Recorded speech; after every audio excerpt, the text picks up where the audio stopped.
Edward strikes out. All the engines of Soto are very happy to work on Sir Topham Hatt's railway. Edward has worked on the railway the longest.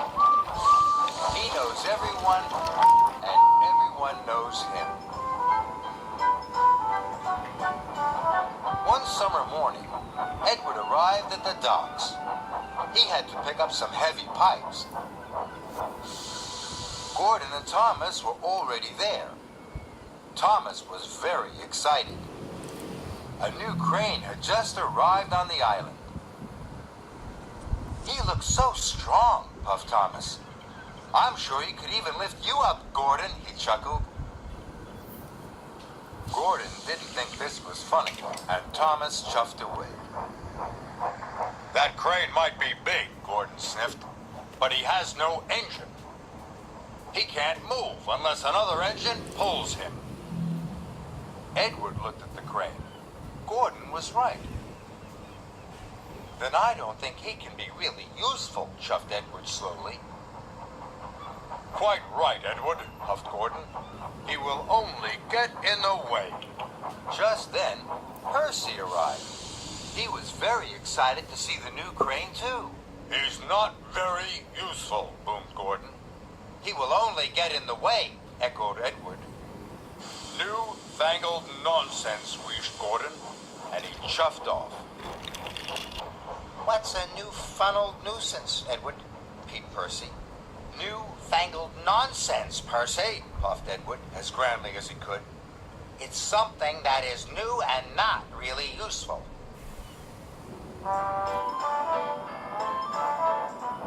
Edward's freight cars were right next to the new crane.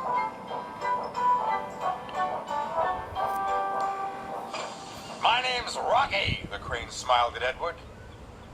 "I'm Edward," puffed Edward. "Can I come with you?" asked Rocky. "I could help you with those heavy pipes."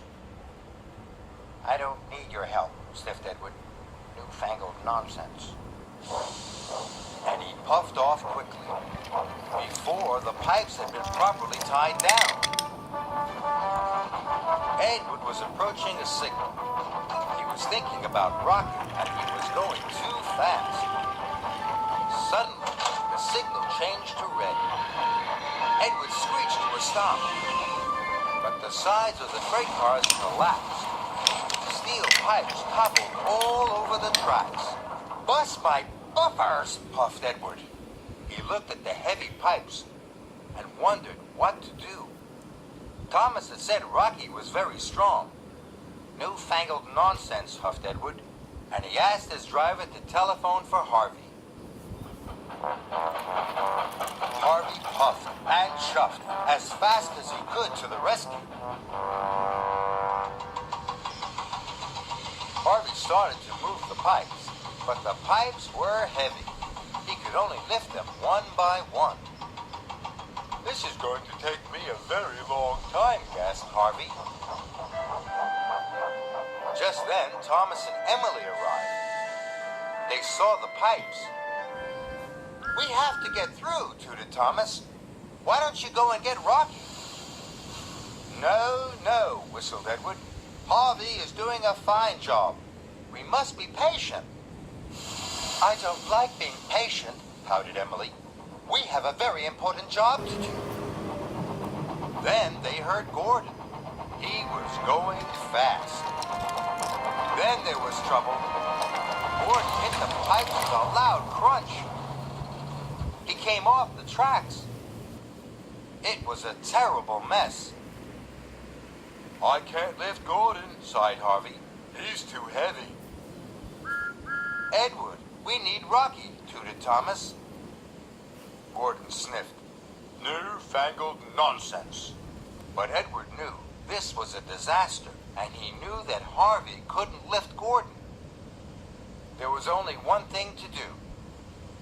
"I'll go and get Rocky," Edward wished, and he raced off. Edward steamed into the docks. "Rocky, we need your help," he whistled. "It's an emergency." "I'm ready and waiting, Edward," whistled Rocky happily. So Edward buffered up to Rocky, and together they left for the junction. Go get him, Edward!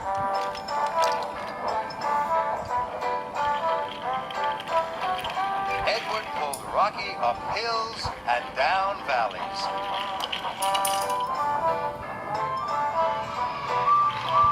Everyone cheered and waved at them.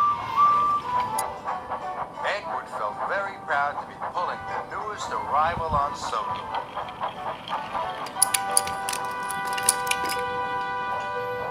Edward soon pulled up with Rocky. I can fix this, Rocky smiled.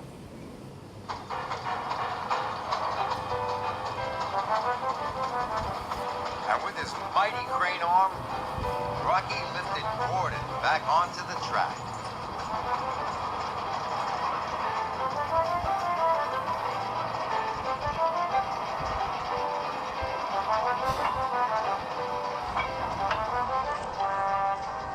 Gordon was surprised. Thank you, Rocky, he huffed. Good work. Then Rocky lifted all the pipes off the rails. The job was done in no time. Gordon and Edward were very impressed.